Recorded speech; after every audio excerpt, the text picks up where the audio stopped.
Bonjour à tous et bienvenue dans ce tout premier Si on parlait sport de l'année 2020 et je vous promets un très grand cru cette année. Il y aura comme toujours des analyses, des débats et des duels entre nos chroniqueurs. Ils sont 4 autour de cette table aujourd'hui pour m'accompagner. Présentation, on commence à ma droite. Il est de retour dans cette émission.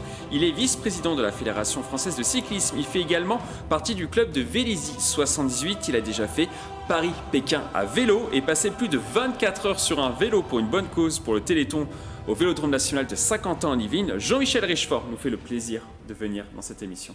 Bonjour. Comment allez-vous, Jean-Michel ? Parfait. On commence 2020 en super forme. Qu'est-ce qu'on peut vous souhaiter justement pour 2020 ? La santé, beaucoup de vélos. Il y en aura dans les Yvelines, il y en aura au Vélodrome National. Un nouveau record en vue ou pas ? Ah non. 24 heures sur un vélo, c'est fini. Oh, c'est terminé, non, il faut laisser la place aux jeunes. On passe de l'autre côté à musique. C'est un petit nouveau dans l'équipe aujourd'hui. Il fêtera sa deuxième titularisation. Il est passionné de football et notamment fan du club de Saint-Étienne. Il fait également du handball en fauteuil à Montigny-le-Bretonneux. Stéphane Devizet sera avec nous pendant 1 heure pour ce talk. Stéphane, comment allez-vous ? Ça va très bien. Vous êtes retourné très rapidement. Oui, parce que j'étais un peu... Vous avez parlé de Saint-Étienne et comme je suis en guerre avec eux... Non, c'est pas Saint-Étienne en ce moment. Non, Votre cœur ne bat pas pour Saint-Étienne. Non, là je suis en froid, il n'y a pas les résultats, il n'y a rien. Alors on vous surnomme méchant handicapé. Oui, méchant, je ne sais pas pourquoi, je suis d'une gentillesse extrême. J'essaye de faire plaisir à tout le monde. Et puis voilà. Dernière question, qu'est-ce qu'on peut vous souhaiter cette année ? Parce que là, pendant 15 jours, j'ai beurré des sandwichs à Montauban. Je ne devrais jamais quitter Montauban. Et plus jamais ça. Plus jamais ça. Plus jamais ça. Je veux être heureux dans la vie. Je veux être heureux. J'en peux plus. C'est noté. Aidez-moi, pitié. On passe de l'autre côté. Musique, il nous vient tout droit de Versailles. Il est venu avec sa bonne humeur, son franc-parler et ses anecdotes. Vous allez passer un excellent moment avec lui, j'en suis sûr. Pierre Chevalier du Rugby Club de Versailles est avec nous. Bonjour, bonsoir. Comment allez-vous ? Ça va très bien, en pleine forme pour démarrer cette belle année. Justement, quelles sont vos résolutions ? Les bonnes résolutions, c'est le sport, il y en a, j'en fais déjà chaque année, donc ça va. Peut-être une petite échéance de course à pied à fixer, donc se préparer et puis aller au bout de l'événement. On parlera notamment de course à pied dans cette émission. C'est pour ça, et puis une santé qui se maintient. On termine de l'autre côté musique. C'est une légende, l'un des piliers de cette émission. Il fait partie de la famille Si on parlait sport. En 2020, il l'a promis, il sera très sage. Jean Miss, ex-entraîneur de plaisir, est avec nous. Bonjour Jean. Bonjour Mickaël, bonjour à tous et puis une bonne année à tout le monde. Donc une année placée sous le signe de la sagesse. De la sagesse. Sagesse. Mais tout le temps, toujours. Vous avez d'autres résolutions ou pas du tout ? Une bonne santé. La bonne santé, c'est le plus grand trésor qu'on puisse avoir. Très bonne santé à tout le monde. Voilà. Alors avant de passer au thème de l'émission, on commence par une information insolite qui concerne le Paris Saint-Germain. Le club de la capitale lance son jus de poire artisanal. Vous m'avez bien entendu, les fruits seront 100% yvelinois. Ils proviendront de 2 vergers installés sur le futur centre d'entraînement du PSG installé à Poissy. Au total, 2800 poiriers de 7 variétés différentes sont implantés sur 2,5 hectares. 1000 bouteilles seront servies jusqu'à la fin de la saison aux spectateurs des espaces Hospitalité au Parc des Princes. La question sur cette thématique, est-ce que c'est une bonne idée ? Vous votez. Oui pour Pierre, oui pour Jean-Michel, oui pour Stéphane et oui pour Jean également. Jean, vous avez été le plus lent à dégainer pour une fois. Mais c'est quoi l'intérêt ? C'est pour payer Mbappé ? Non, quand même pas. Ils vont pas vendre du jus de poire pour payer Mbappé. C'est pas la poire William. Non, c'est du jus de poire. Jus de poire de Poissy. De Poissy. Kissiaki. Jus de poire de Poissy. C'est nickel. Bon, c'est bien, parce que c'est un plus, c'est du marketing, c'est autre chose, ça sort de l'ordinaire, on va dire. Et c'est artisanal. Et c'est artisanal. Bio. Et il y en a un paquet quand même qui font du jus de poire ou du jus de pomme, du jus de fruits artisanal. Il y en a beaucoup. Bon, c'est pas le PSG, certes. Ah, c'est une première pour un club de football. Mais non, justement, voilà, c'est ce que je dis, c'est particulier, donc oui. Pourquoi pas ? Pourquoi pas ? pourquoi pas? Écoutez, pourvu que ça leur file pas la... Jean-Michel. Oui, moi je trouve que c'est une excellente idée et ça va permettre de promouvoir donc les vergers de Poissy, voilà, les propriétaires qui font ce genre de culture. C'est de la pub pour les Yvelines. C'est de la pub pour les Yvelines, c'est de la pub pour les récoltants et puis pour le fruit, voilà. Maintenant, reste à savoir. En tout cas, ça fait le buzz. si- On n'avait jamais entendu parler autant de poires en ce moment. Oui. Depuis Après, quelques années. il n'y a que des bonnes poires au PSG. Hein. Stéphane. Non, mais moi, j'ai encore l'image de ce que Jean a dit. Donc, non, ce que je veux dire, c'est que bon, ils utilisent le verger qu'il y avait au camp d'entraînement, au futur camp d'entraînement. Oui, il était déjà là. Oui, hein, il était déjà là, verger, donc hein. ils veulent le rentabiliser, se diversifier. C'est très bien pour leur image. Après, heureusement que c'était pas une plantation de cannabis. Donc, En tout cas, on n'est pas au courant, si c'est le cas. Pierre Chevalier. C'est dans la mouvance, c'est des gestes éco-responsables. Je trouve que c'est plutôt bien qu'une équipe aussi exposée médiatiquement que le PSG se fasse sa petite pierre à l'édifice sur le côté éco-responsable. Après, les petits fleuves font les petites rivières font les grands fleuves, pardon. Donc c'est une bonne chose, c'est original, c'est un positionnement. Est-ce que ça sera déterminant dans la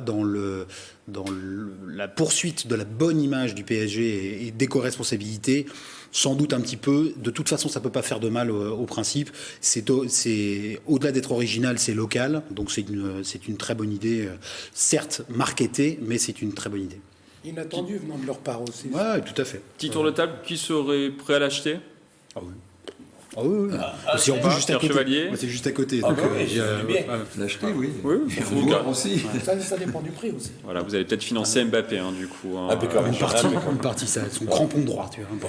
Alors, nous allons maintenant passer au programme de l'émission. Aujourd'hui, nous allons parler de boxe. Ahmed El Moussaoui, le Verriérois, a terminé 2019 par une victoire et espère maintenant combattre pour un championnat du monde en 2020. Nous ferons également un coup de projecteur sur le Paris-Nice. La course cycliste passera par les Yvelines pour la 11e année consécutive.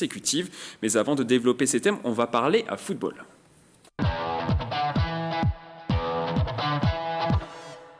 Un stade bien garni pour une affiche historique. 2000 supporters ont fait le déplacement pour voir ce 32e de finale de Coupe de France entre Versailles et Granville. C'était le 4 janvier dernier. Les Versaillais, qui évoluent en National 3, n'avaient plus atteint ce stade de la compétition depuis 2011. Malgré leur division d'écart, les Versaillais marquent en premier sur pénalty, mais se font rejoindre quelques minutes plus tard. Le score à la mi-temps, 1-1. Granville marquera un second but en seconde période. Malgré quelques actions en fin de match et les encouragements des supporters, Versailles ne reviendra pas et se fait sortir de la Coupe de France sur le score de 2-1.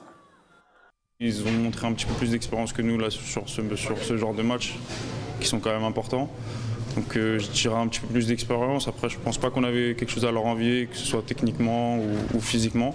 On a fait une ou deux erreurs défensivement qui nous ont coûté des buts. On a été punis froidement, mais voilà, c'est la vérité du 32e de finale de Coupe de France, de ce niveau-là, et là-dessus, il faut apprendre. Du côté des supporters, les sentiments sont partagés. On est quand même content de la prestation des joueurs, mais on aurait pu gagner et faire beaucoup mieux, mais c'est pas grave, hein. On a vécu quand même un bon match. Quand on regarde le contenu, ça laisse des regrets. Après c'est dommage, voilà. Maintenant il y a des faits de jeu, ils perdent, ils vont continuer. Je pense qu'ils vont gagner le championnat de N3, ce sera la consolation de cette année. La question sur ce thème, le club de Versailles sort-il par la petite porte? Oui ou non? Non. Oui pour Stéphane, oui pour Jean-Michel. On fait un petit duel entre Stéphane et Pierre. Baston. Stéphane, vous commencez? Donc Oui, ils sortent je trouve. par la petite porte, hein, pour vous. Oui, parce qu'ils avaient les moyens de passer encore un tour supplémentaire. Parce que Granville était en milieu de tableau de la division au-dessus, certes, mais Versailles est leader de son championnat. Donc je pense que les deux, ça s'équivaut un peu. Je pense qu'il y avait moyen de faire quelque chose et ramener un grand club au tour suivant à Versailles. Là, je pense qu'ils ont raté une bonne occasion. Là. Ils ont raté le coche. Ouais, ils ont vraiment raté le coche. D'autant Pierre. plus que c'est Versailles OM le tour suivant. Donc, Justement, on en reparlera. Granville après. OM, pardon. Il peut y avoir des Pierre regrets, Chevalier. oui, mais les petites portes, non, dans la mesure où c'est un 32e de finale de Coupe de France. On sait que les tableaux de Coupe de France sont extrêmement exigeants. C'est une aventure qui, chaque année, consacre les petits poussés et qui a son lot de surprises à chaque fois. Si la régie ressort les cassettes VHS des dernières émissions, je pense qu'on avait été presque parfait sur les prévisions, à un détail près, celui de la victoire, puisqu'on avait imaginé que si Versailles passait le Tour de Granville, on pouvait espérer un gros derrière. C'est Marseille qui se pointe derrière. Après, c'est une courte défaite. Elle est regrettable dans le scénario parce que c'est un but en deuxième mi-temps et c'est effectivement peut-être comparable en termes de niveau, mais le coup de chapeau est déjà attiré à Versailles pour s'être hissé jusqu'au 32e de finale. Alors oui des regrets encore une fois, mais une porte qui est moyenne, elle sort par la moyenne porte et avec son lot de regrets. Ça enlève pas leur mérite, mais je pense que vraiment il y avait moyen de passer ce tour-là. Jean-Michel Richefort, qui vous a convaincu? Alors vous étiez plus de l'avis de Stéphane. Oui, Ils sortent par la petite porte. Ils sortent quand même par la petite porte. En fait, c'est pas vraiment par la petite porte, mais il y a énormément de regrets. Et je crois qu'il y a peut-être un manque de conviction également, parce que ça, c'est la magie de la Coupe de France. Même si on est dans une division inférieure, bon, tout est possible. Moi, j'ai eu la chance d'assister au match OM Trélissac à Limoges. Et Trélissac, ils se sont battus jusqu'au bout. Ils ont tenu tête à l'OM et ils ont vraiment failli passer. Eux, ils sont sortis par la grande porte. Alors qu'il y avait 5 divisions d'écart. Mais il y a 5 divisions d'écart. Et il faut voir, mais jusqu'au bout. Lorsqu'on joue ce genre de match, c'est des matchs couperés, mais il faut avoir beaucoup plus de conviction. On y croit quand c'est pas un match. Et bon... D'accord, il joue, il y a des regrets, mais ça manque encore de conviction. Un but à 0. Ben oui, quand on mène un but à 0, mais voilà. Après, sur des erreurs, il y a toujours des excuses. Oui, on a fait des erreurs, effectivement, mais il pouvait passer haut la main, je pense. Voilà. Deux points complémentaires, c'est que Granville est une équipe de coupe. C'est-à-dire que chaque année, ils sont bien présents. Donc, c'est aussi un sacré client à ce stade de la compétition. Et deuxièmement, c'est une porte que je trouve moyenne ou grande, malgré tout, sur l'affluence qu'il y avait à Montboron et autour du stade avec une belle fête du football à Versailles. 2000 supporters. Comme on avait eu l'an passé quand Versailles avait reçu Lens. Jean, est-ce qu'ils ont fait preuve de suffisance, ces Versaillais? Alors, moi, je ne pense pas, parce que c'est une équipe quand même qui joue les deux tableaux. Ils jouent leur championnat, ils sont leaders de championnat national 3. Donc, à ce titre-là, il est difficile de courir plusieurs livres à la fois. Et comme disait Jean-Michel, avoir peut-être l'agnac, mais sauf qu'ils ne misent pas leur saison sur la Coupe de France. Alors que Trélissac avait vraiment que ça. Non, mais Trélissac, il citait Trélissac, l'OM, qui s'était déchiré. Sauf que là, la priorité du club de Versailles n'est peut-être pas la Coupe de France. La Coupe de France, c'est peut-être la cerise sur le gâteau. Et leur priorité, c'est le championnat. Et c'est finir premier et pouvoir essayer d'accéder au niveau supérieur. Donc, c'est pour ça que moi, j'ai dit non. Pour moi, ils ne sortent pas par la petite porte parce que ils font déjà une belle performance. Ils font une belle saison en National 3 et que, encore une fois, je le répète, pour moi, c'était la cerise sur le gâteau. Et c'est pas du tout en 32e de finale de Coupe de France. Il faut déjà y arriver, quoi.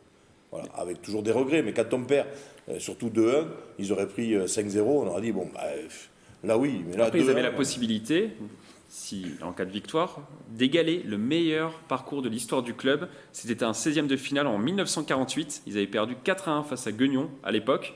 S'ils gagnaient ce match-là, ils égalaient le record du club. Oui, mais l'histoire est faite pour être changée, donc si ce n'est pas cette année, ce sera l'année prochaine.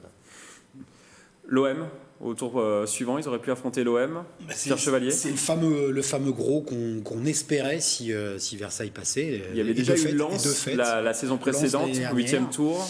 Ils avaient perdu 4-2. Oui, c'est toute la magie de la Coupe de France qu'on a rappelé. C'est justement pour permettre à ces petits poussés, à ces équipes de plus petit niveau, de se frotter à des équipes de Ligue 1 ou de Ligue 2, et puis de créer la surprise. C'est ça qui est fantastique sur la Coupe de France, c'est que sur un match, les cartes sont rebattues, il peut y avoir 5 divisions d'écart ou uniquement une division d'écart, et après c'est celui qui a le plus envie qui c'est pas forcément le meilleur sur le papier, mais celui qui a le plus envie qui passe.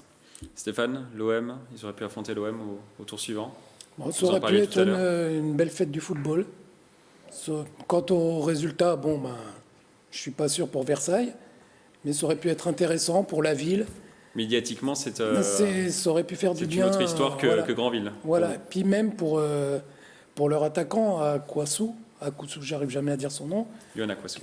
Voilà, qui est sur le viseur de pas mal de clubs de L1, L2 et même anglais. Ça aurait pu permettre pour lui encore de se faire voir et pourquoi pas de tenter un truc l'année prochaine. Là, il va un peu retomber, pas dans l'oubli, mais dans la N3. Voilà, dans la N3, je pense que maintenant, c'est une occasion gâchée pour lui, je trouve. Versailles, en tout cas, s'est bien repris. Les Versailles l'ont emporté 3-0 à domicile contre l'équipe 2 du Paris Saint-Germain juste après leur élimination de la Coupe de France. Les Versailles sont toujours premiers du championnat de National 3, on l'a dit précédemment. Je crois qu'il met un doublé à Kouassou. Il est toujours en forme du coup. Voilà. On l'oubliera pas. Un mot de boxe à présent. C'était l'un des combats français de cette fin d'année au Palais des Sports de Marseille. Le Verrérois Ahmed El Moussaoui s'est imposé au point par décision unanime face au Russe Vaginak Tamrazian. Ce combat international comptait dans la catégorie des poids welter moins de 69,8 kg. Ahmed El Moussaoui affiche désormais un bilan de 32 victoires, 1 nul et 3 défaites. Il voudrait maintenant boxer pour un titre. On l'écoute. Tout est possible. Après, ce qui est possible, c'est c'est qu'il y a un titre derrière et après avoir une chance mondiale peut-être à la fin d'année. Mais fin d'année 2020, bien sûr. Mais ouais, on m'a déjà proposé un championnat du monde. Mais bon, après, il faut voir le contexte, etc. Mais ouais, tout est possible, bien sûr. Je vous rappelle qu'Ahmed El Moussaoui a presque 30 ans et qu'il affiche un bilan de 32 victoires, 3 défaites et 1 nul. La question sur ce thème, 2020, l'année ou jamais pour Ahmed El Moussaoui, oui ou non? Je vous rappelle son âge, presque 30 ans. Oui, vous êtes unanime. Jean-Michel. Oui, il mériterait effectivement connaître la consécration. Participer à un championnat du monde, c'est le rêve de tout boxeur, hein, c'est vraiment le Graal. Et bon, dans un sport hyper difficile, donc moi je pense que c'est cette année ou jamais. Bon, il arrive quand même à maturité, je pense qu'il en a les moyens. Et bon, il faut lui souhaiter de combattre pour un titre mondial en 2020. Jean, vous qui adorez la boxe. Oui, j'aime bien la boxe. Tout à fait, Michael. Pour lui, effectivement, il va avoir 30 ans. On connaît la difficulté, le parcours qu'il faut faire pour accéder à avoir un combat pour un titre champion du monde. Donc il est certain que s'il n'a pas déjà la possibilité en 2020, et surtout s'il l'a, parce qu'il espère l'avoir, et je pense qu'il l'aura, la possibilité, ce sera pour moi, après une des dernières chances pour lui d'avoir un titre mondial. Parce qu'après, encore une fois, le temps de refaire un petit peu ses classes, entre guillemets, pour pouvoir après lui permettre qu'on lui repropose un championnat du monde, l'âge sera là, il commencera. Bon, après, on a vu quand même des boxeurs à 34, 35 ans qui étaient encore à haut niveau. Mais on sait bien aussi que, je pense que 29, 30, c'est l'âge mûr. Et je crois que c'est vraiment pour lui, c'est le moment, quoi. Parce qu'en plus, il a un beau palmarès et qu'il est pour moi au sommet de sa forme. Et je crois que pour lui, ce serait l'aboutissement de sa carrière. Stéphane, vous êtes d'accord avec Jean? Tout à fait d'accord. Tout à fait d'accord. Tout à fait. En même temps, Jean est un amateur de boxe. Oui, et puis il me fait très peur. Pierre Chevalier. Je suis partagé entre deux choses, entre l'expérience d'un boxeur qui se rapproche et qui va dépasser la trentaine et celle de l'exigence physique dont parlait indirectement Jean sur les préparations de combat, sur justement le parcours du combattant qu'il faut traverser pour pouvoir s'aligner sur une réunion de championnat du monde.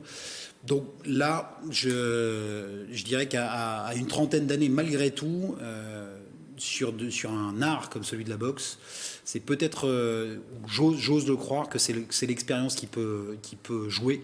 Donc c'est là où il est au sommet de son art, au sommet de sa forme, et que c'est l'année ou jamais, ce qu'il faut lui souhaiter, sans l'enterrer totalement si jamais 2020 ne se passe pas comme il l'aura souhaité. Justement, l'expérience, c'est ce qu'il n'avait pas eu sur son précédent combat. Il avait eu quasiment une chance de championnat du monde. Il fallait qu'il batte en Nouvelle-Zélande Jeff Horn, c'était en 2015.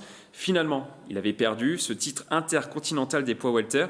Il avait perdu au point, mais il était blessé à ce moment-là au biceps. Il n'avait pas déclaré sa blessure pour pouvoir combattre, pour avoir un championnat du monde derrière.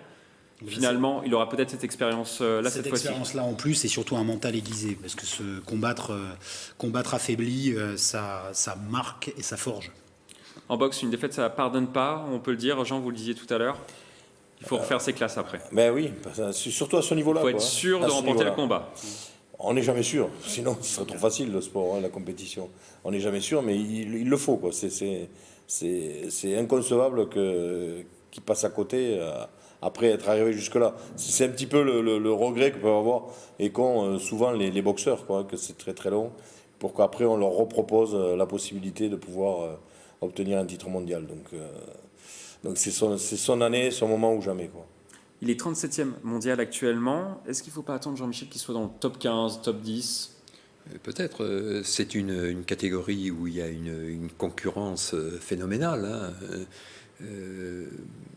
S'il a la possibilité, si on lui offre ce combat-là, faut pas hésiter, quoi. Faut mettre tous les atouts de son côté pour essayer d'y aller et puis de se voir ouvrir les portes d'un championnat du monde. Après, qu'on soit 30e ou 20e. Sur un combat, tout est possible. Sur un combat, oui. Mais à condition d'avoir une préparation physique au top et un mental aiguisé. Donc, je pense que tout est possible. Mais il l'aura parce que c'est un battant. Surtout sur cette catégorie. Surtout sur cette catégorie où il y a beaucoup de monde et où la préparation physique est primordiale. Ce serait encore sur les poids lourds. Les poids lourds, c'est pas tout à fait pareil. On pourrait dire il a peut-être encore un peu le temps. Mais sur cette catégorie, poids welter, il y a beaucoup de monde, ça va très vite. Et je crois que c'est son année ou jamais. Stéphane, il faudra jouer des points. S'il est prêt, qu'il y aille.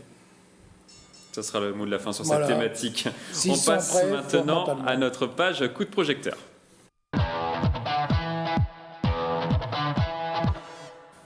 On va parler de cyclisme dans ce coup de projecteur, une 78e édition du Paris-Nice, une nouvelle fois au départ du 78. La course au soleil partira depuis le département des Yvelines pour la 11e année consécutive. Lors de chaque rendez-vous, les organisateurs doivent se renouveler et créer de nouveaux tracés. Objectif, surprendre les spectateurs. On écoute le responsable du tracé, François Lemarchand. Depuis 11 ans, on voit quand même pas mal de choses. Les 3 dernières années, encore davantage de choses quand les conditions atmosphériques, climatiques s'y mettent avec du vent. On voit des bordures, on voit tout un tas de choses. Donc c'est ça le vélo aujourd'hui. Donc il faut absolument qu'on trouve, nous organisateurs des terrains de jeu, et les Yvelines nous offrent la possibilité donc de mettre en place ces terrains.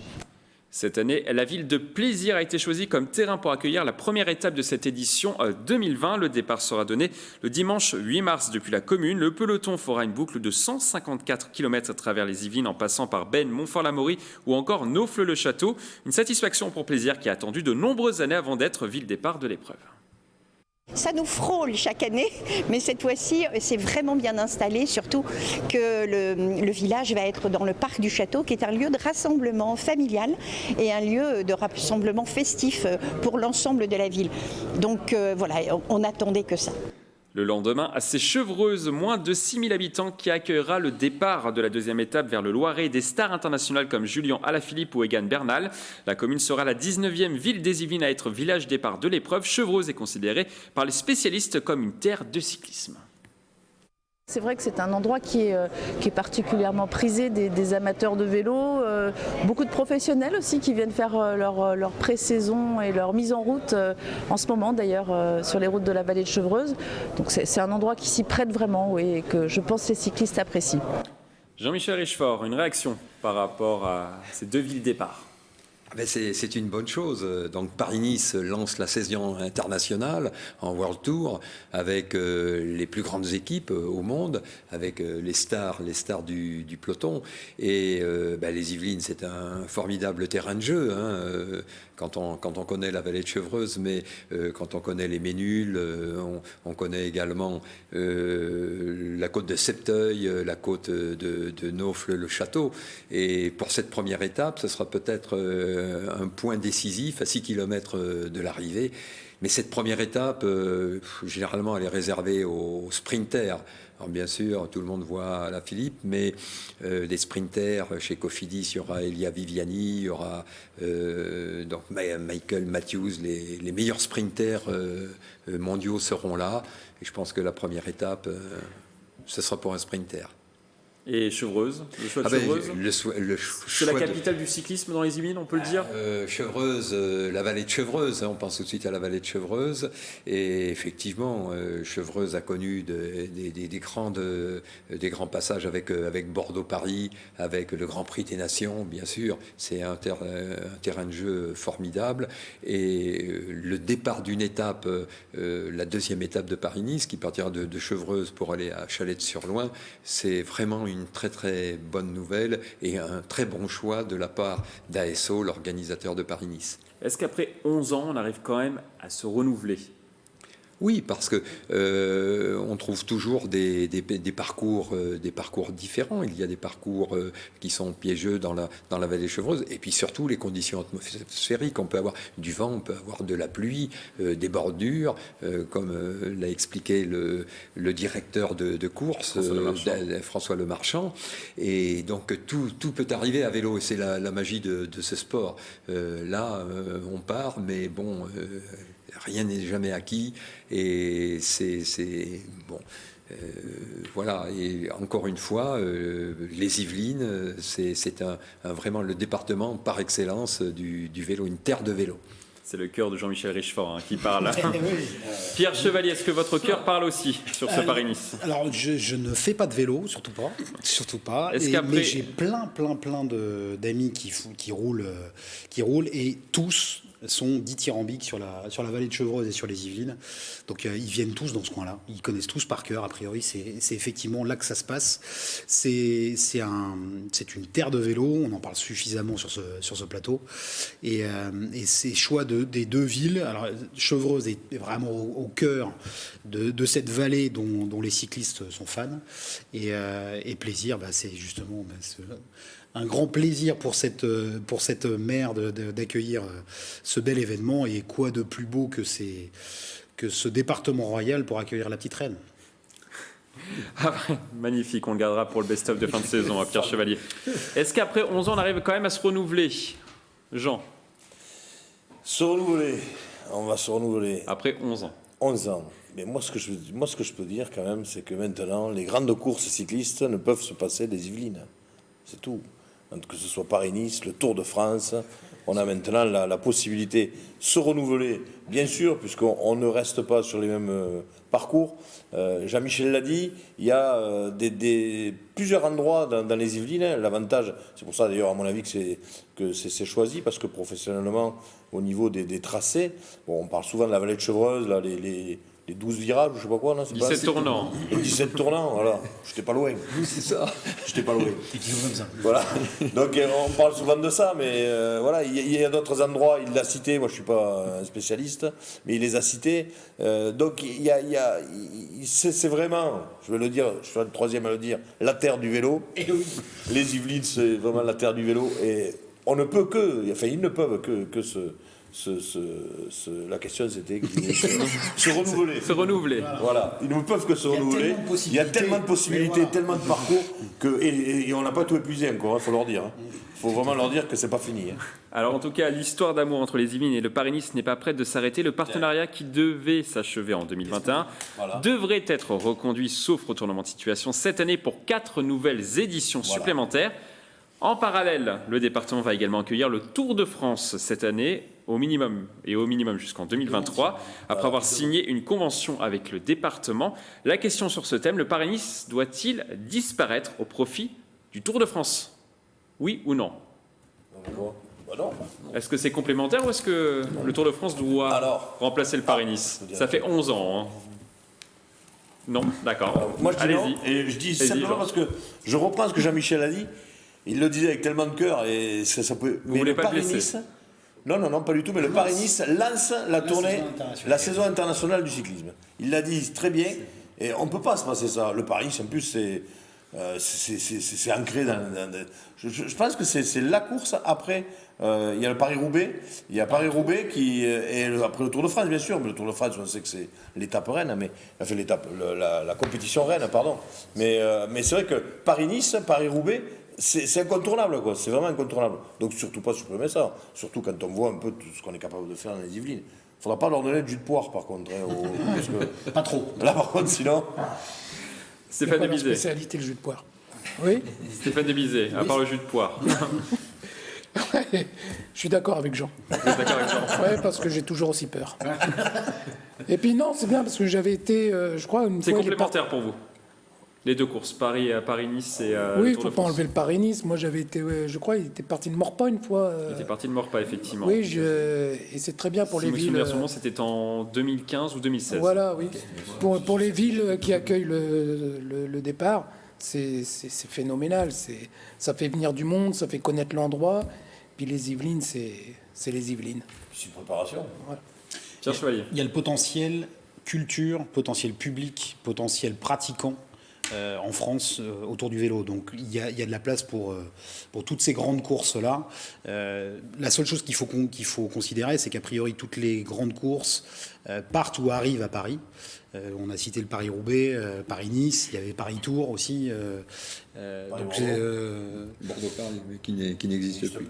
Voilà, mais c'est peut-être ce côté central de l'Île-de-France qui peut peut-être froisser certains spectateurs ou aficionados, mais en fait, en gros, après, par le Tour de France notamment ou le Paris-Nice, les caravanes et les pelotons viennent à la rencontre de tous les Français de toutes les provinces. Donc, il y a largement la place pour plusieurs grandes courses dans l'année. Pour 3 étapes, il y a la place? 3 étapes dans les Yvelines? 3 étapes dans les Yvelines, bien sûr. Oui, on a dit les possibilités sont quasiment presque sans limite, vu la beauté et la topographie aussi des routes des Yvelines. Et puis l'habitude aussi, l'habitude d'organisation, maintenant c'est ancré, quoi. Ça roule. Hein. Est-ce que c'est le même public, Jean-Michel Richefort, sur le Tour de France et le Paris-Nice? Oui, c'est un public... On parle d'un public peut-être un peu plus expert sur le Paris-Nice. Sur Paris-Nice, oui, il n'y a pas la caisse de résonance médiatique du Tour de France. Ce sont plus des spécialistes qui vont voir Paris-Nice et c'est moins médiatisé. Mais c'est une bonne chose que le Tour de France parte également pour sa dernière étape, et cette année de Mantes, la Jolie. Le 19 juillet prochain. Voilà, le 19 juillet. Il faut savoir que le Tour de France a été avancé d'une semaine du fait des Jeux Olympiques, donc 19 juillet, Mantes, la Jolie, Paris, avec un très beau tracé dans les Yvelines. Et puis cette dernière étape, c'est la consécration. On fait un peu la fête. Bon, le maillot jaune, ça y est, il est fixé. Il n'y a plus de surprise. Et on va jusqu'aux Champs-Élysées. Ça fait de superbes images. Et puis cette dernière étape est suivie dans le monde entier. 160 pays retransmettent le Tour de France. C'est un 6 millions de personnes cette année ont regardé la dernière étape étape du Tour de France. C'est incroyable, c'est un coup de projecteur. Pour le Paris-Nice, c'est environ 1 million de personnes par étape. Non, mais c'est suivi, c'est un coup de projecteur fantastique. Et moi, je pense que c'est une bonne chose et que le département, le conseil départemental fasse la promotion du vélo dans les Yvelines, qui est un sport populaire, voilà, sans pour autant donc faire de l'ombre aux autres sports. Mais bon, voilà, on ne peut être que d'accord. Le Paris-Nice passera donc par les Yvelines les 8 et 9 mars prochains. Coup de projecteur maintenant sur les sportifs à suivre dans les Yvelines en 2020. Il y en a bien sûr des dizaines à suivre, mais nous en avons sélectionné 5. On commence tout de suite par Victor Wembanyama, originaire des Yvelines. Le basketteur qui joue actuellement à Nanterre mesure 2,18 m à 15 ans et mesure 2,31 m d'envergure. Et il n'a pas atteint sa taille définitive. Il a débuté au Chénet Versailles. Il a un profil qui lui permet d'être surclassé depuis ses débuts. Il a participé à l'Euro avec les Bleuets et il les a emmenés jusqu'en finale. Ses statistiques lors de ce tournoi, 9 points, 9,6 rebonds et 5,3 contre. Il a également fait ses débuts en pro contre Brescia en Eurocup. Il a joué à 32 secondes, mais il a joué. Une réaction sur ce joueur autour de cette table? Stéphane Debizet, je crois que vous le connaissez bien. Oui, enfin lui non, mais je connais un peu sa famille. Je sais qu'il a, comme vous avez dit, qu'il a été qualifié en U18, en espoir et en pro, qui va faire la Coupe de France U17. Il fait 2,18 m, il va avoir 16 ans. Et puis il a un avantage, contrairement aux autres grands du basket, c'est que lui, il ne joue pas intérieur raquette, c'est-à-dire pour récupérer les balles et les ressortir. Il a cette capacité de fusiller à 3 points. C'est une corde en plus à son arc que peu de basketteurs de cette taille ont. Ensuite, il va faire l'Euroleague Junior à Kaunas du 7 au 9 février. Et une info, il a été invité en 2019 au All-Star Game Junior, au All-Star Game. Il va faire le All-Star Game. Donc un joueur à suivre. C'est un joueur qui est déjà suivi par des clubs de Pro A, par des Barcelone aussi, et puis des clubs de NBA qui commencent petit à petit à arriver et à mettre une petite pression à son entourage pour qu'il puisse, quand il sera en âge d'être drafté, d'aller aux États-Unis. Pierre Chevalier. Je suis épaté, moi, par ces jeunes générations et ces champions qu'on voit éclore. C'est fantastique pour le patrimoine sportif français.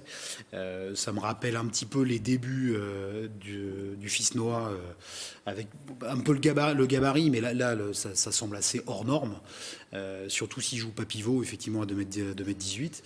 Sachant qu'il n'a pas, a priori, complètement fini sa croissance, l'envergure, l'agilité qu'il a, c'est fantastique de compter dans les rangs français là, des équipes de jeunes un tel joyau, une telle pépite qui va exploser a priori à l'échelle européenne d'abord, française puis européenne, et puis peut-être si on lui prédit un bel avenir, une draft en NBA et d'aller justement se frotter au meilleur du monde. Est-ce qu'il faut patienter encore un petit peu avec ce joueur, Jean, ou est-ce que dès 2020, il faut le mettre sur le devant des projecteurs? À mon avis, il va falloir quand même... il est jeune, il ne faudra peut-être pas mettre trop les projecteurs sur lui et le laisser entre guillemets, dans tous les sens du terme, grandir un peu tout seul. Parce que c'est là, il a, à mon avis, un grand virage à passer, là. Et il ne faudrait pas aller trop vite. Parce que c'est jeune, quand je vois les mensurations à même pas 16 ans, c'est... Faut pas trop le laisser grandir, du coup. S'il n'a pas fini, jusqu'où va-t-il aller, ce garçon? Mais je crois quand même que ça va être... C'est fragile, quoi. C'est à la fois impressionnant, mais c'est fragile. Je crois que derrière, il va falloir qu'il soit très bien entouré, très intelligemment entouré, parce que forcément, il va être convoité. Il l'est déjà. Il a un tournoi international, je ne sais plus où c'était. À Kaunas. Ah, c'est bien ce qui me semblait. Mais ça, normalement, sur le plateau, on n'a pas de droit. Mais bon, pas tout le monde. C'est une ville. C'est une ville. Oui, je sais, je connais Kaunas, d'ailleurs. Et donc, c'est vrai qu'il, convoité comme il va l'être, il va falloir qu'il soit bien entouré, la tête froide, qui se concentre à ce qu'il sait faire et ce qu'il sait faire de bien. Et quand même, ce ne sera pas évident. Ce ne sera pas évident parce que c'est quand même un phénomène, il faut le reconnaître. C'est quand même un phénomène. Jean-Michel Richefort. Oui, qui en avait connu des pépites. Pas forcément en basket, mais dans le cyclisme. En basket, mais oui, je suis toujours impressionné par de jeunes prodiges comme ça qui savent tout faire. Lui, moi, j'ai eu la chance de le voir jouer 2 fois. Effectivement, c'est impressionnant, quoi. Sur le terrain, c'est impressionnant. Et puis une maîtrise du jeu et tout. Mais il a la jeunesse pour lui. Mais après, effectivement, comme l'a très bien dit. Et il est surtout très complet. Hein. Il peut marquer, il peut défendre. Il est complet, mais comme l'a dit fort justement Jean, après, voilà, faut laisser mûrir doucement parce qu'avec les sollicitations, etc., à un moment donné, on peut péter les plombs facilement. Hein. Ça s'est déjà vu dans d'autres sports pour de jeunes prodiges comme ça, mais voilà, il est au pied d'une grande carrière internationale, je pense, et c'est ce qu'on peut lui souhaiter. Et également, peut-être pour emmener l'équipe de France également sur des grandes échéances dans les années à venir, échéances championnats du monde et Jeux olympiques. Si ça continue, allez-y, Stéphane. Si ça continue, je pense que c'est la future grande star de l'équipe de France. Si ça continue comme ça, je mise gros sur lui. Puis une petite info, c'est qu'il a un entourage qui le protège très bien. Ils ont la tête sur les épaules. Ils ont coupé tout ce qui peut venir de l'extérieur, qui peut lui être néfaste. Et je peux te dire avec certitude que l'année prochaine, il continue à Nanterre. Pour justement lui permettre de grandir encore. C'est une information Stéphane de Bizet. Je prends sur moi. Mais c'est 2 sources vraiment très sûres. Et il sera à Nanterre l'année prochaine. L'avantage ici, c'est qu'on peut s'avancer sur tout. Hein. Donc l'année prochaine, il sera aux Lakers de Los Angeles. Et, puisque je m'avance sur tout, pourquoi pas Chicago aussi. Donc, voilà. Et c'est toujours la trouille de gens qui me fait dire des bêtises comme ça. Il va tenir le poirier. Alors, autre espoir à suivre, même si on la connaît depuis un petit moment, Mathilde Gros, la pistarde de 20 ans, qui s'entraîne au Vélodrome national de Saint-Quentin-en-Yvelines, bat tous les records de précocité. Elle est notamment double championne d'Europe du Keirin et elle sera l'une des têtes d'affiche de la délégation française au JO de Tokyo cette année. Est-ce que c'est une vraie pépite à suivre? Jean-Michel Richefort, vous qui la connaissez bien. Oui, Mathilde, bien sûr que c'est une pépite. C'est aussi l'arbre qui cache la forêt dans le cyclisme féminin, il faut le dire. Et au niveau de la fédération, comme au niveau du sport cycliste français, tous les espoirs féminins reposent sur Mathilde, et notamment pour les prochains championnats du monde et bien sûr l'échéance suprême, les Jeux olympiques au mois d'août. Alors, elle peut ramener une médaille dans ses bagages? Oui, bien sûr, elle peut, mais à condition d'être au top, de ne pas lui mettre trop la pression, parce qu'elle est jeune encore, elle est très jeune, pas trop de pression. Elle en a toutes les qualités physiques, mentales, et puis avec une marge de progression, c'est ce qui est encore à souligner chez Mathilde. Elle n'est pas au sommet de son art, elle a encore une marge de progression. Faut se souvenir qu'elle est très jeune dans le vélo. Elle a été détectée, elle était basketteuse, et elle a été détectée sur des tests physiques. Elle est venue donc au vélo, et tout de suite, elle s'est affirmée. Effectivement, elle a une marge de progression devant elle. Et bon, si elle n'est pas championne olympique à Tokyo, je pense qu'elle a de grandes chances pour le devenir à Paris en 2024. Mais c'est sûr que là, aujourd'hui, c'est la numéro 1 au niveau féminin sur la piste. Jean, je ne sais pas si vous vous souvenez de Mathilde Gros, elle a un gros caractère. Elle est partie notamment au Japon pour sa préparation, pour s'entraîner pour le Keirin. Non, moi je crois que Jean-Michel... C'est une preuve de caractère? C'est pas une preuve de caractère d'aller au Japon s'entraîner, mais c'est vrai qu'on la suit dans cette émission depuis un moment, et on sait qu'elle sait ce qu'elle veut, quoi. Ça c'est évident, et elle a des qualités énormes. Il ne faudrait pas que le jeune basketteur finisse au vélo, hein, comme elle, parce qu'il faut trouver le vélo. Mais sinon, bien sûr, moi je l'ai dit d'ailleurs, on peut ressortir les bandes, mais je l'ai dit, qu'elle aurait une médaille, qu'elle irait aux Jeux Olympiques et qu'elle ramènerait une médaille. Je l'ai dit, je le maintiens. Yann on sortira les vidéos. Ah, vous pouvez sortir les vidéos. Moi, je suis comme Stéphane, j'affirme. Voilà, c'est ce qu'il faut. Moi, je la vois médaille d'argent. Alors une autre, allez, rapidement, Pierre Chevalier. Si c'est pas une preuve de caractère d'aller s'entraîner au Japon, c'est au moins une preuve d'ouverture d'esprit et de détermination. Et d'aller se frotter au meilleur, ça servira à un moment ou à un autre. Souhaitons que ça soit dès 2020, mais sinon ça sera reculé pour mieux sauter avec Paris 2024. Une autre pépite en cyclisme sur piste, Sébastien Vigier, d'origine essonnienne. Il s'entraîne également au Vélodrome national de Saint-Quentin-en-Yvelines. Il a 22 ans, il a déjà remporté l'argent en vitesse par équipe au championnat du monde en 2019 et le bronze les 2 années précédentes. Il a remporté le bronze en 2018 en vitesse individuelle. Il devrait également faire les Jeux Olympiques cette année. Est-ce que c'est un grand espoir? Jean-Michel Richefort, lui aussi. Au même niveau que Mathilde Gros? Sébastien, voilà, c'est la détermination. Il a un caractère incroyable. Il ne lâche rien et il sait ce qu'il veut. Et il continue à progresser. Moi, j'ai connu Sébastien à 15 ans, en cadet. Et en cadet, déjà, il voulait atteindre le plus haut niveau. Il a franchi les marches, donc au niveau national, au niveau international. Et aujourd'hui, devant lui, maintenant, c'est les championnats du monde et les JO de Tokyo, bien sûr. Il sera sélectionné, je pense, en vitesse individuelle, vraisemblablement en vitesse par équipe. Et bon, une grande chance de médaille. Mais là, la concurrence est rude aujourd'hui. Il y a une concurrence mondiale avec des anglo-saxons, avec les néerlandais. Et ce sera quand même difficile, très difficile d'aller chercher une médaille aux Jeux Olympiques en vitesse individuelle, en vitesse par équipe. Mais il faut y croire. Et moi, j'y crois. Ça sera plus dur que pour Mathilde Gros ? Pour Sébastien, ce sera sûrement un peu plus difficile, même s'il y a une grosse concurrence également chez les femmes, mais chez Sébastien, oui. Et Sébastien, moi, je le verrais plutôt à son apogée en 2024 encore. Il a une marge de progression, mais il sera là parce qu'il a un mental incroyable. C'est le gars qui est indestructible. Lâche rien.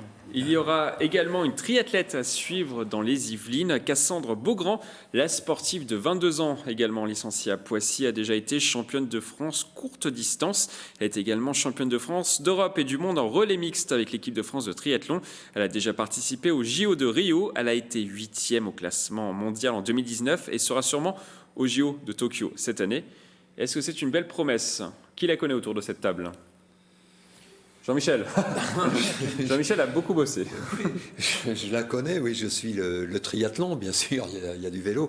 Et Cassandre a une classe phénoménale. Elle progresse. Maintenant, on le voit sur les Grands Prix. Elle rivalise avec les meilleurs mondiales. Et c'est une réelle chance pour Tokyo. Et d'ailleurs, l'équipe de France de triathlon a progressé ces dernières années. Et même chez les garçons également, il y a des chances avec Vincent Louis. Mais Cassandre, oui, moi j'y crois. Pierre Chevalier, vous aussi, vous la connaissez? Sur une discipline aussi exigeante que le triathlon, il faut, on le sait, des capacités physiques particulière et complémentaire.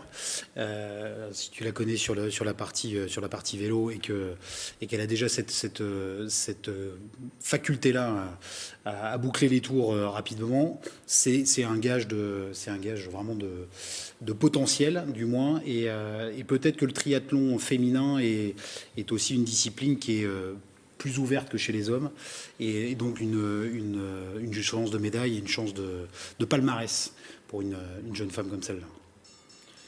On va terminer par un pilote automobile, Jimmy Elias. Le Guyancourtois a été à 7 ans et 10 mois le plus jeune champion de l'histoire du sport automobile sur mini-kart. Il est aujourd'hui chez Tony Kart. Il vient de re-signer. À 11 ans, il continue à enchaîner les bonnes performances avec son équipe et fait partie des pilotes les plus suivis en Europe. Il participera cette année au championnat Mini 60 géré par la FIA qui regroupera les meilleurs mondiaux. Il va notamment faire des courses en Italie. Là, justement, Jean-Miss, vous qui le connaissez bien, qu'est-ce que vous en pensez de Jimmy? Ah, je le connais, d'accord. Non, on avait fait un reportage sur lui. On avait dit que bon, là, c'était bien, mais que c'était très jeune, quoi, qu'il fallait attendre un petit peu. Mais là, il grandit, il confirme, il continue à confirmer. Les grandes écuries commencent à lui faire des propositions, le conservent, le font re-signer. Et c'est encore pire même que notre petit jeune basketteur. Attention, il faut qu'il continue et le laisser évoluer, le laisser grandir un peu aussi lui tout seul, surtout dans un milieu encore plus exigeant qu'est le sport automobile. Hein. Pierre Chevalier. Je l'avais rencontré ici sur votre plateau lors d'un journal des sports. Ce qui m'avait surpris, c'est au-delà de son jeune âge évidemment, c'est son côté flegme et absence de prise de tête totale, qui va bien à son âge d'ailleurs, et cette lente détermination qu'on pouvait détecter chez lui, une espèce de diamant brut et de talent sur le pilotage.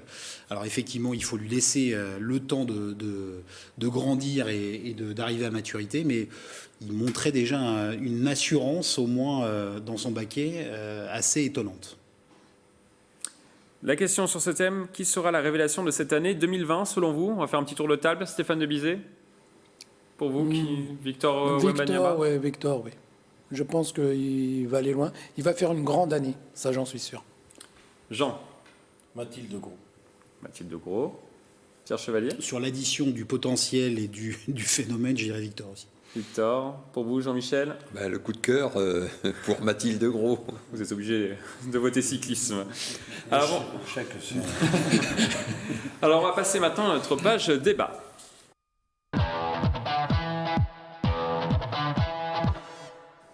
Dans cette page débat, je vous propose de parler de course à pied. Le département va accueillir une nouvelle fois au mois de mars une course qui fait de plus en plus parler d'elle, la Diagonale des Yvelines, un trail qui propose une traversée du nord au sud du 78. 5 épreuves sont au programme le 28 mars prochain avec des distances de 12, 17, 44 et 84 km pour les plus courageux.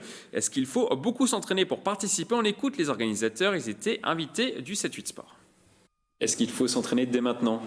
Ouais, pour ceux qui dès la rentrée. Ouais, faut pas hésiter, faut mettre le paquet.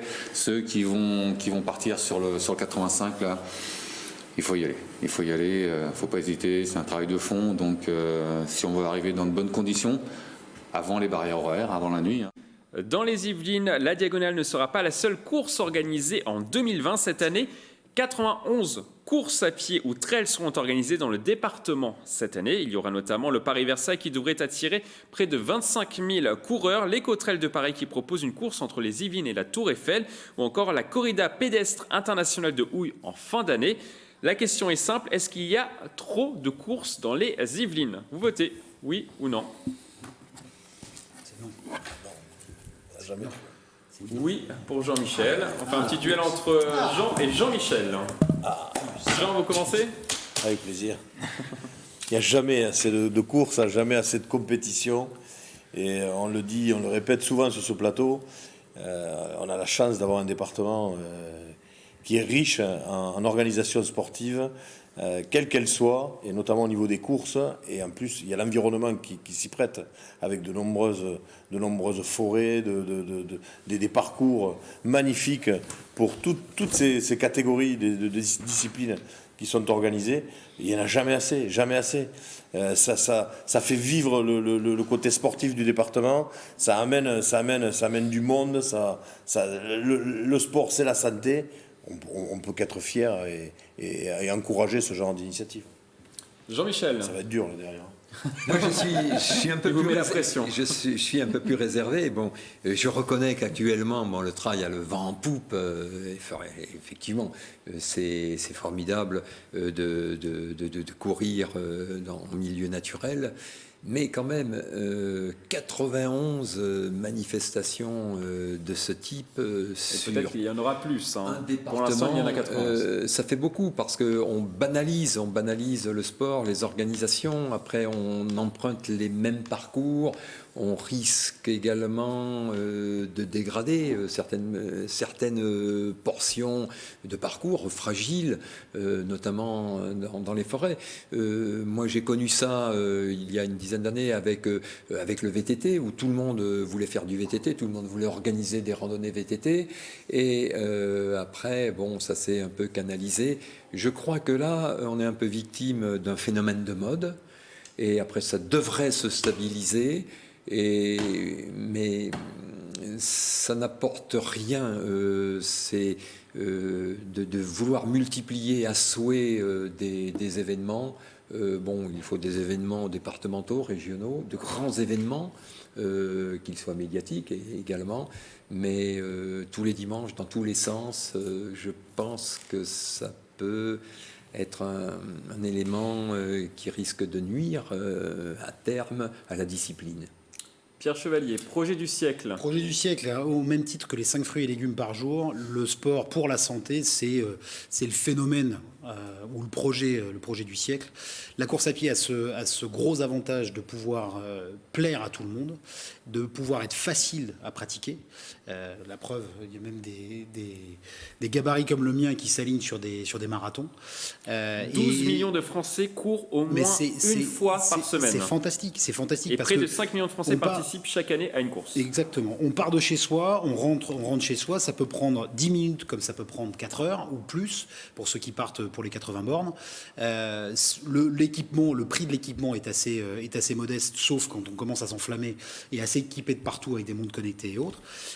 Ça permet aux uns et aux autres de pratiquer une activité sportive régulière, d'aller ensuite redécouvrir les fantastiques chemins, forêts, des Yvelines.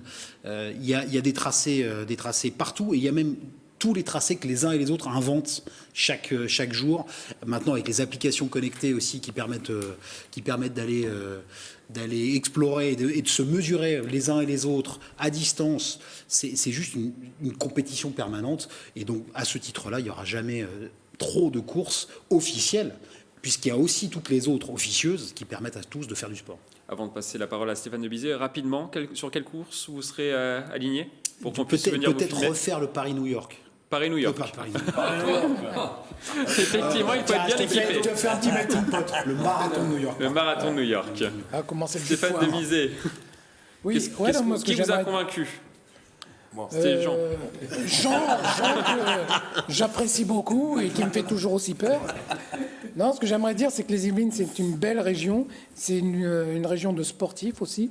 Et c'est très bien qu'il y ait plusieurs courses pour permettre à des gens qui ont plusieurs niveaux de faire la course qu'ils préfèrent. J'espère d'ailleurs qu'il y a du handisport dans ces courses, dans la plupart des courses. Oui. Voilà. Les Joëlettes. Oui, mais des sportifs. Également, oui. Voilà, des sportifs. Parce que moi, je serais intéressé par faire l'un de ces défis, pourquoi pas. Ce sera intéressant. Soit le 12 ou je ne sais plus, il y a. Et pourquoi pas le Paris-New York également avec Pierre Chevalier. Voilà. Après un bon jus de poire, moi je vous fais le pari, tout ce que vous voulez.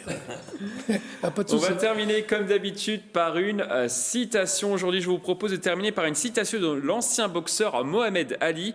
On ne devient pas champion dans un gymnase, on devient champion grâce à ce qu'on ressent, un désir, un rêve, une vision. Je vous laisse méditer sur cette phrase. À bientôt sur TV 78. Peut-être le faire, le Paris-New York.